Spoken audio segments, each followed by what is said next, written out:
Berikut adalah tampilan dari Sardina, dan di sini saya akan login sebagai admin terlebih dahulu untuk menginitialize beberapa komponen yang dibutuhkan untuk nanti user menjalankan instance dengan aman. Jadi di sini pertama-tama kita harus upload dulu image-nya. Nah, jadi image ini adalah sebuah template OS, bisa dengan format Kiko atau RAW biasanya yang kita gunakan. Dan di sini ada image name, ada juga beberapa komponen seperti minimum disk, minimum RAM. Jadi nanti ketika kita meng-launch VM, dia akan membutuhkan dia akan menglimit. Jadi tidak bisa seperti menaruh 1 GB atau 2 GB ketika kita melimit di 10. Lalu di sini ada visibility dari private, shared, community, dan public. Nah, setelah itu juga kita akan beralih ke flavor.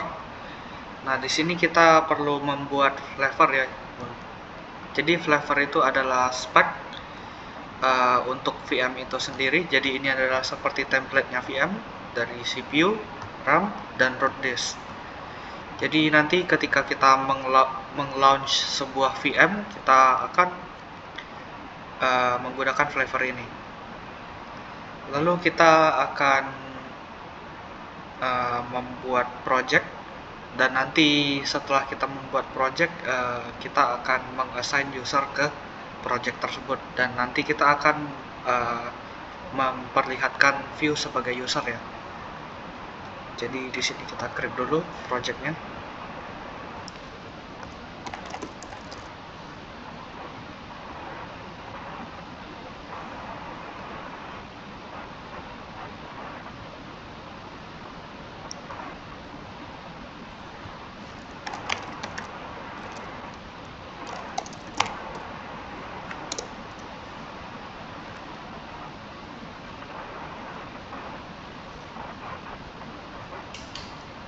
Nah, di sini sudah muncul ya.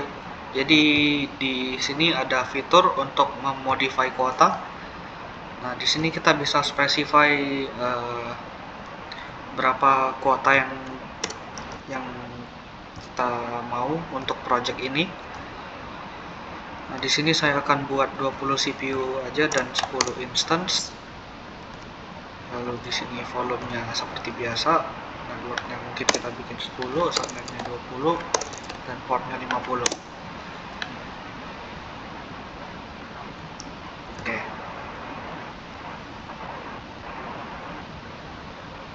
Nah, setelah kita memodify project ini, kita akan membuat user. Di sini kita bisa membuat user demo test. Di sini passwordnya kita bikin 123456.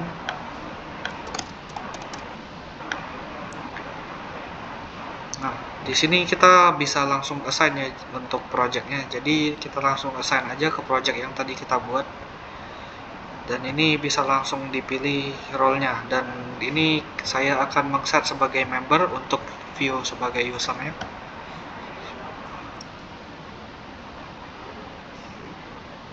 Nah, di sini dia sudah di-create, dan mungkin kita cek sekali lagi apakah udah ter-assign.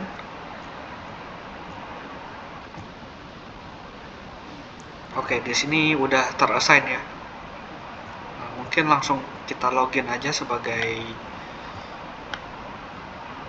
user.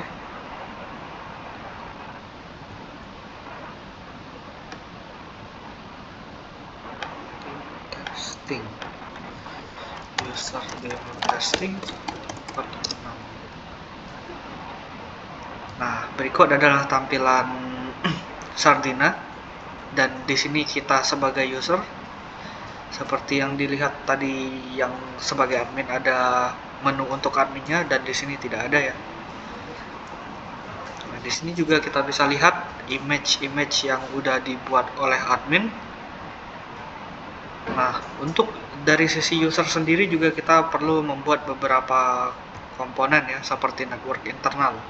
Jadi sebagai user kita bisa membuat network internal, dan ini di sisi internal ini yang dimaksud adalah cluster Sardina internal ya. Jadi dia adalah network internalnya cluster.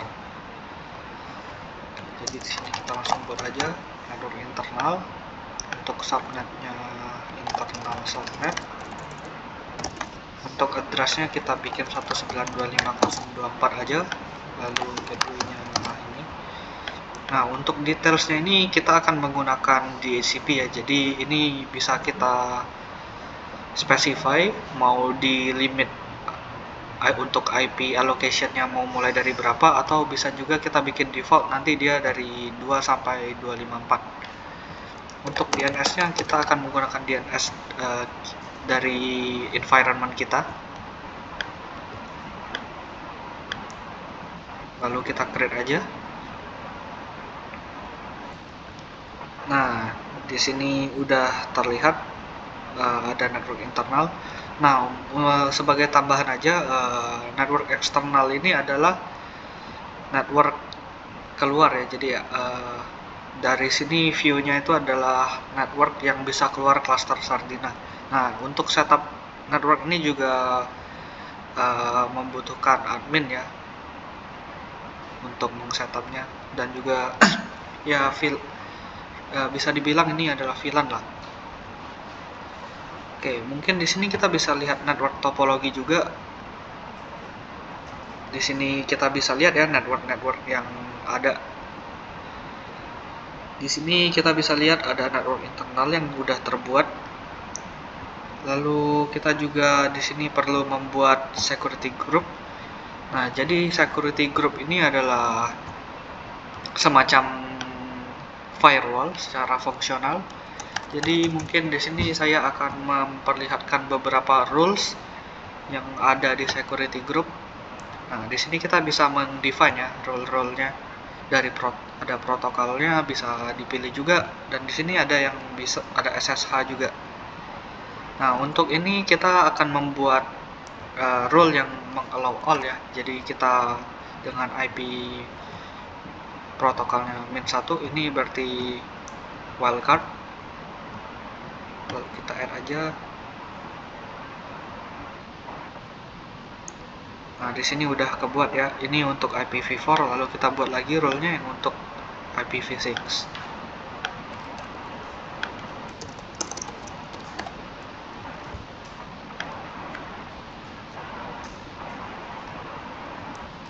Nah, setelah itu juga sebelum melaunch instance kita perlu membuat key pairs juga. Oh ya, di sini instance itu ialah VM ya. Oke, kita buat aja untuk key pair-nya mungkin testing demo key pair untuk time SSH. Nah, lalu kita create aja key pair-nya di sini. Nah, di sini dia akan langsung terdownload ya key-nya yang akan kita gunakan untuk mengakses VM nanti. Oke. Mungkin sekarang kita udah bisa launch VM-nya. Di sini kita beri nama test VM aja. Lalu untuk source-nya itu kita bisa memilih ya, bisa dari image, bisa dari snapshot, dan juga volume. Nah, di sini juga ada opsi untuk langsung mendelete volume ketika instance delete. Nah, untuk image yang akan kita pakai mungkin kita langsung coba Ubuntu aja kali ya. Ubuntu vokal.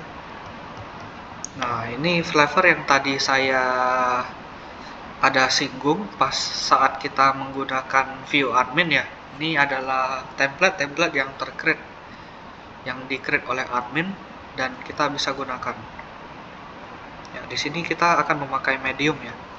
Nah, di sini juga dia akan langsung mendefine storage-nya berapa. Nah, tapi di sini kita bisa set untuk lebih rendah atau lebih tinggi. Nah, mungkin jika diperlukan size yang lebih kecil, kita bisa langsung define di sini atau lebih besar ya. Nah, di sini networknya kita akan menggunakan network internal yang udah kita create tadi. Lalu untuk security groupnya kita akan menggunakan allow all. Nah, jadi nanti di sini juga key pairnya langsung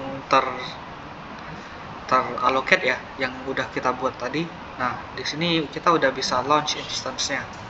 Jadi kita launch saja.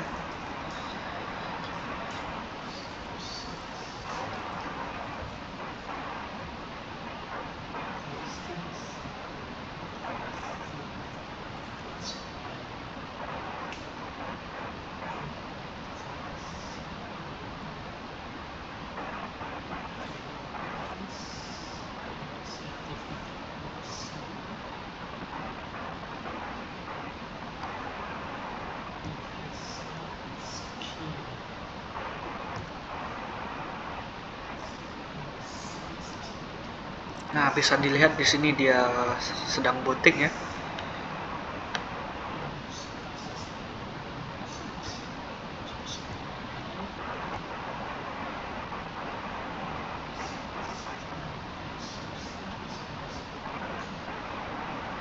Nah, di sini dia juga menggunakan IP internal, jadi secara langsung kita tidak bisa langsung mengakses VM ini. Nah, untuk mengakses VM ini kita membutuhkan yang namanya router ya. Di sini kita bisa langsung create router. Nah, untuk external networknya kita akan memakai yang ini. Jadi nanti di dalamnya kita akan hubungkan internal networknya cluster lalu dengan eksternalnya router ini. Oke, jadi kita buat aja router test.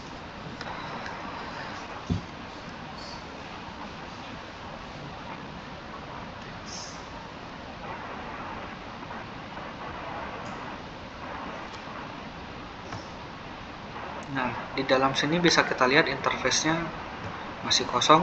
Nah, di sini kita bisa menambahkan subnet ini. Bisa statik atau bisa juga kita kosongin dan akan diisi secara acak ya untuk IP-nya.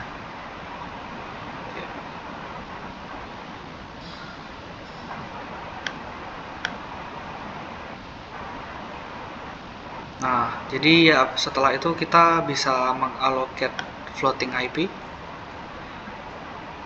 kepada project ini dulu. Jadi kita bisa meng-request floating IP dan ini project kuota ya. Jadi ini juga bisa di-define untuk project ini berapa floating IP yang bisa di-request oleh user.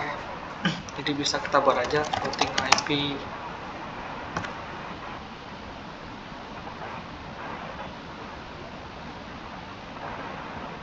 Nah, di sini kita bisa langsung associate atau juga kita bisa dari menu instance ini untuk mengasosiat floating IP tersebut. Nah, di sini juga nanti dia akan menanyakan port mana yang untuk diasosiat dengan floating IP. Nah, di sini karena case-nya kita cuma ada satu port, dia cuma ada satu port ya. Jadi jika instance-nya mempunyai 4 port, dia bisa dia akan menunjukkan beberapa port itu, lalu kita bisa pilih yang mana yang akan kita asosiat dengan floating IP.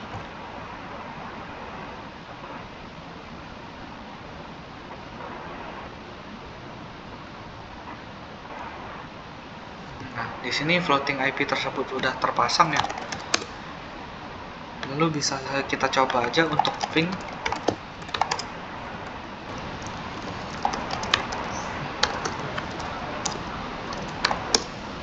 Nah, ini dia udah bisa di ping ya.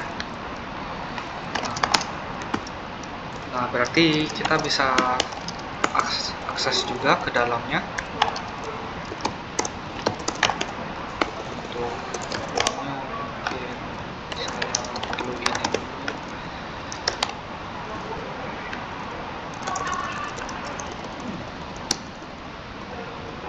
Download. Nah, di sini kita udah berhasil masuk.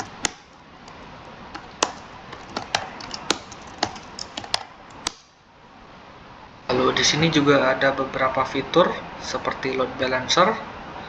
Mungkin saya akan tunjukkan sekilas saja untuk ini. Nah, di sini load balancernya kita bisa mungkin langsung ke pool detail saja. Kita bisa memilih untuk algoritmanya dia round robin ya, atau beberapa ini. Nah, di sini juga ada member details. Jadi di sini kita bisa langsung mengassign aja member-membernya. Lalu juga bisa dipilih ya untuk port yang mau di listen di mana. Nah, biasanya load balancer ini juga langsung di-create dengan menggunakan network internal lalu di associate floating IP terlebih dahulu. Nah, di sini juga ada beberapa fitur seperti trunk, VPN, dan juga mungkin kita langsung ke lanjut lagi ke orchestration. Nah, di sini ada yang namanya stacks. Nah, ini basically seperti automation ya. Jadi ini digunakan ketika kita perlu mendeploy sangat banyak instance-nya dan kita ingin menghapus atau meng-rebuild ulang. Nah, kita bisa menggunakan stack ini. Contohnya yang membuat stacks ini mudah itu ialah ketika kita mendeploy satu-satu instance itu dan kita buat 10 di sini. Nah, saat kita menghapus ini kan kita perlu menghapusnya satu-satu. Nah, dengan stack itu kita bisa menghapusnya sekaligus dan juga kita bisa mendeploynya sekaligus. Itu adalah salah satu kelebihan stacks ya. Nah, mungkin di sini juga ada volumes ya. Ini jadi dia akan menunjukkan bahwa list volume dan juga memperlihatkan volume ini digunakan oleh VM mana ya. Nah, di sini juga kita bisa lihat beberapa opsi volume seperti extend. Nah, di sini juga kita bisa mencopot ya. Jadi kita bisa melepas attachment volume dan mungkin jika nanti diperlukan kita bisa attach volume ini ke VM yang lain. Nah, di sini juga kita bisa create volume baru yang kosong, jadi new volume test. Kita bisa isi untuk size-nya 25 GB. Nah, di sini kita bisa attach volume ini ke VM yang tadi lagi.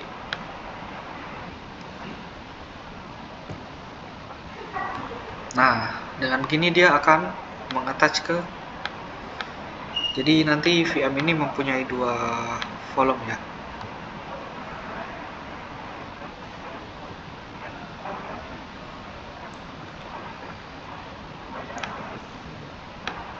Lalu juga bisa dilihat kalau di sini kita tidak bisa melihat project seperti admin ya. Jadi view-nya cuman yang diallocate aja. Jadi jika admin mengallocate project ke user ini 2, di sini akan muncul 2. Lalu mungkin kita lanjut ke beberapa monitoring tools dari Sardina. Mungkin kita mulai ke Grafana terlebih dahulu.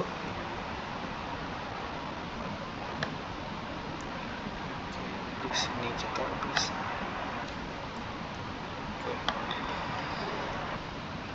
Nah, di sini ada beberapa dashboard yang bisa kita monitor seperti resource management. Jadi di sini kita bisa melihat ya, secara overview itu ada berapa. Jadi di sini juga ada vCPU overcommit ya. Nah, jadi kita bisa dilihat di sini vCPU total yang digunakan itu 158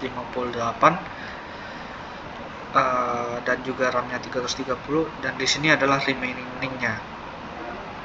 Nah, di sini juga ada pool ya, karena kita menggunakan backend-nya sebagai cap, maka dia menyebutnya pool. Berapa kapasitas dan yang digunakannya berapa. Nah, di sini juga kita ada OpenStack monitoring ya. Nah, di sini kita bisa melihat jika ada service-service yang down, di sini akan tertulis dan juga di sini bisa dilihat status setiap service-service-nya. Dari Ya, dan juga di sini ada status per service-nya juga ya, seperti neutron. Nah, Cinder ini adalah volumenya, service volumenya OpenStack. Nah, di sini juga ada cluster monitoring ya untuk CHAP, atau kita juga bisa langsung akses aja untuk CHAP itu di sini. Nah, di sini kita ada cluster CHAP tersendiri juga jika emang mau melihat secara CHAP-nya saja. Di sini kita bisa lihat kapasitasnya berapa, ada objeknya. Nah, di sini ada warning karena ada satu disk yang sedang dicopot. Nah, kita juga mempunyai monitoring tools yang preemptive ya, preemptive AI. Jadi di sini.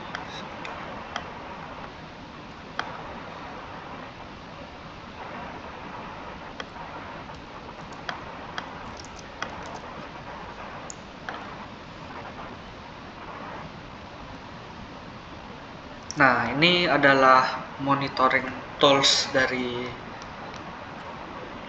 Sardina ya. Jadi dia ini preemptive AI. Jadi jika ada service yang bakalan down, sebelum down dia akan memberitahu terlebih dahulu. Jadi kita bisa take measures lah ya. Jadi sebelum terjadi kita udah bisa menangani.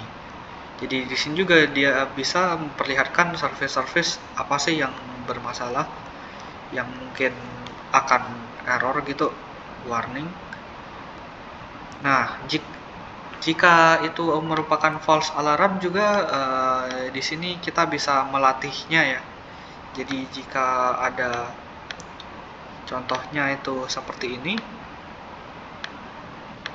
kita bisa lihat dia itu adalah warning ya. Nah, jika kita setelah cek dan ternyata itu adalah false alarm, kita bisa latih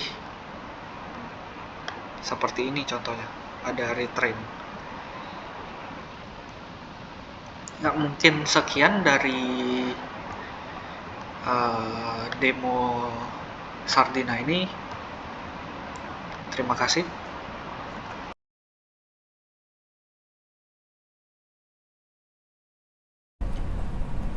Dalam video ini saya akan menunjukkan cara untuk melakukan migrasi dari VMware ke Sardina System. Berikut adalah VMware hypervisor saya. Dapat dilihat bahwa saya mempunyai dua VM ya, demo 1, demo 2. Kedua-duanya merupakan Windows Server. Kita lihat demo 1 ini on dan ini juga on ya. Kita coba login ke dalamnya. Oke.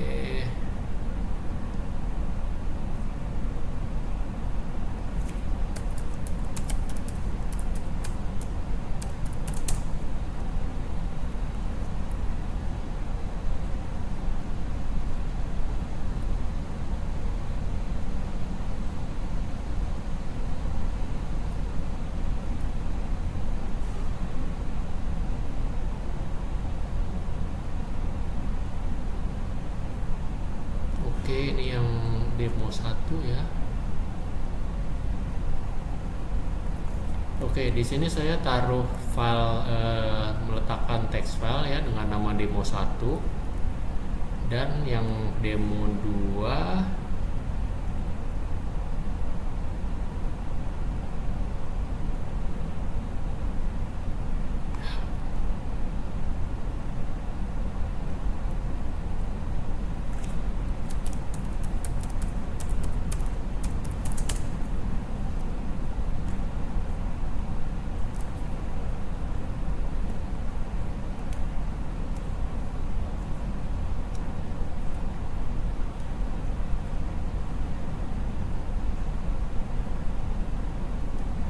ya. Di demo 2 ini saya meletakkan file demo 2 ya, text file demo 2 di desktop.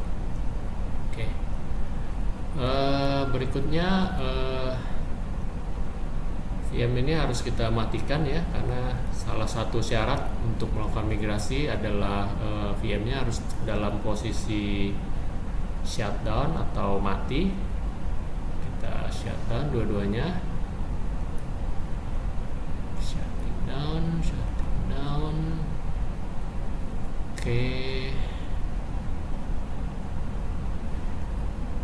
Close. Dua-duanya sudah off ya.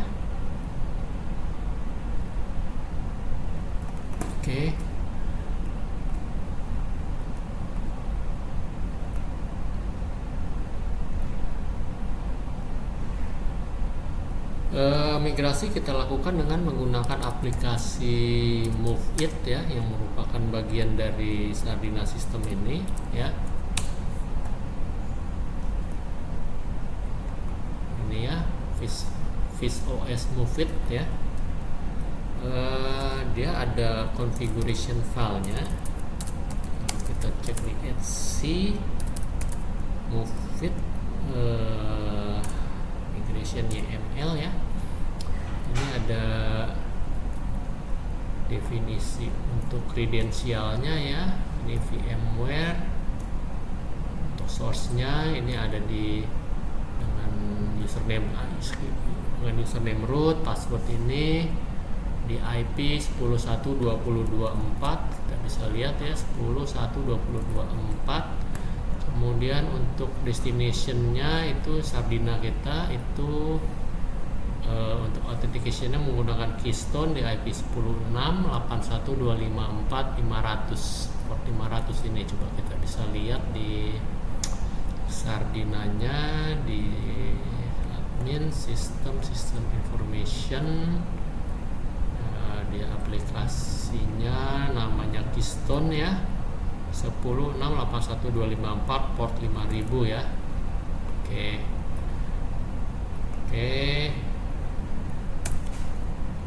Sekilas configuration filenya. Untuk menggunakan MoveIt sendiri kita bisa lihat ya. Pertama kali itu kita harus membuat atau prepare configuration file ya. Ini format penggunaannya ya. Prepare VMware, nama ininya, nama configuration filenya. Jadi ini saya udah siapin sebelumnya ya. MoveIt prepare VMware, kita beri nama demo migrasi 789 misalnya. Nanti dia akan menanyakan ya virtual machine apa yang akan kita migrasi ya. Di sini ada dua ya, sama persis dengan yang ada di VMware ini, demo 1, demo 2. Oh ya, sebelumnya saya jelaskan dulu bahwa aplikasi MoveIt itu diinstal di VM ya. Jadi kita buat project di project yang yang menjadi target dari migrasi ini. Kita install aplikasi MoveIt-nya, kemudian melalui aplikasi MoveIt nanti kita buat apa yang namanya migrator ini, yang merupakan worker dari aplikasi MoveIt ini ya. Ini kita lihat IP-nya ya, di 150 untuk aplikasi MoveIt-nya sendiri ya, servernya itu. Migratornya di 140. Kita coba lihat di sini, mungkin kita cek dulu IP-nya ya. Ini servernya ya, 85150 ya. Ini seperti itu. Jadi nanti hasil migrasinya nih akan masuk ke dalam contoh ini di VMware MoveIt project ya. Kita coba melakukan migrasi. Kita siapkan dulu configuration filenya. Menanyakan VM mana yang akan dimigrasi ya. Kita tandai dengan menekan X ya. Misalnya kita demo 2 ya. Ini ada tanda ceknya, kita enter. Ini namanya ya, nanti di Sardinanya kita kasih nama demo 2 migrated misalnya, enter. Ini description default saja. tag kosongkan, SSH tidak perlu. Kita coba mungkin dengan flavornya M2 medium ya, 2 vCPU 8 GB memori, ini default. Nah, untuk VMDK download metodenya kita pakai yang export OVF ya, run morphing stage, ini yes ya, ini akan menginstal driver yang dibutuhkan supaya VM-nya bisa berjalan di Sardina. Ini untuk volumenya, namanya default saja, description-nya ya boleh kosong, volume type-nya auto, snapshot, snapshot ini tidak usah lah, tidak perlu ya. Port name default, description kosong saja. Nah, untuk MAC address-nya kita kosongkan, disk IP kosong, kosong. Ini kita pakai pilih eksternal networknya kita pilih ya. Di sini hanya kita pilih eksternal 686, security groupnya default, skip that port, no. Nah, ini kita write dan exit. Oke, sekarang kita lihat. Oke, ini nama configuration file kita ya, migration plan istilahnya dari kalau Move It itu. Coba kita cek lagi untuk menjalankannya, itu pakai perintah ini run, Move It run ya. Oh sorry, nggak di mention di sini. Oke. Oh iya, ini ya, bisa migrate atau mic atau run. Oke, kita pakai jadi Move It, migrate, mic atau run, plan name-nya atau config file yang tadi ya. Jadi Move It run, namanya tadi demo migrasi 789, enter. Oke, nah ini dia mencoba masuk ke workernya tadi ya di 85140 ya, 85140. Nah, oke, ini udah mulai proses ya, dia mendownload file-file yang diperlukan.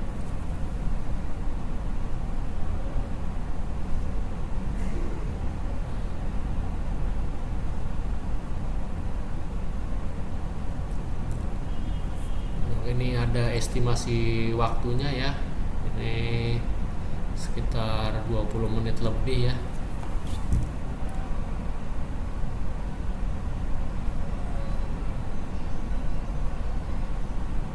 Ya, kita tunggu saja.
Oke, ini proses downloadnya sudah selesai, konversinya juga selesai ya. Jadi konversi itu mengubah dari format VMDK ini menjadi format yang bisa diterima oleh OpenStack-nya ya. Oke, sekarang masih proses apa ini, converting ya masih.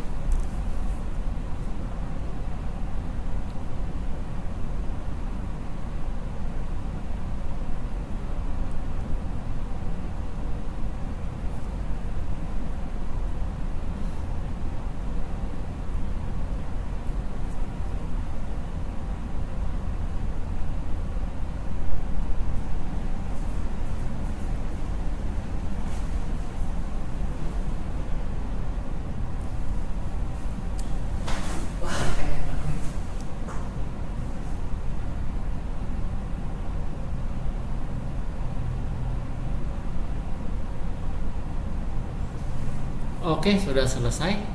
Kita bisa coba cek di sardinanya.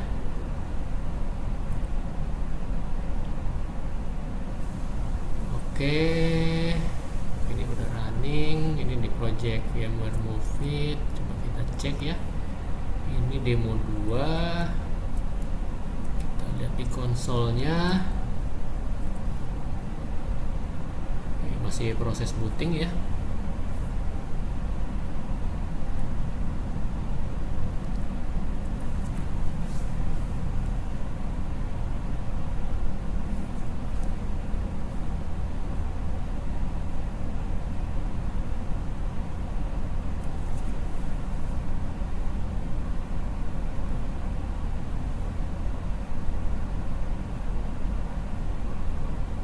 Oke, sudah selesai proses bootingnya. Kita coba login, send control alt del.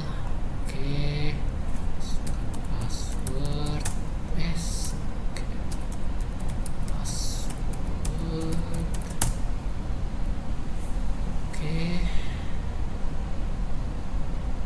oke, ini file yang tadi saya taruh ya. Oke, kita coba cek. Mungkin kita coba cek control panel.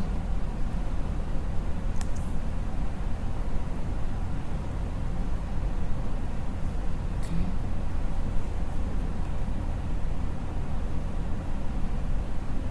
Mungkin hardware-nya atau device manager.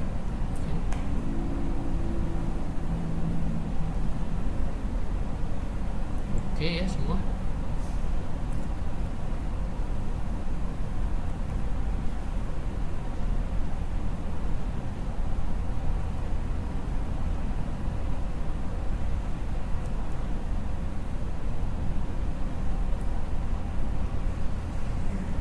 Oke, sekian dari saya. Semoga bermanfaat. Terima kasih.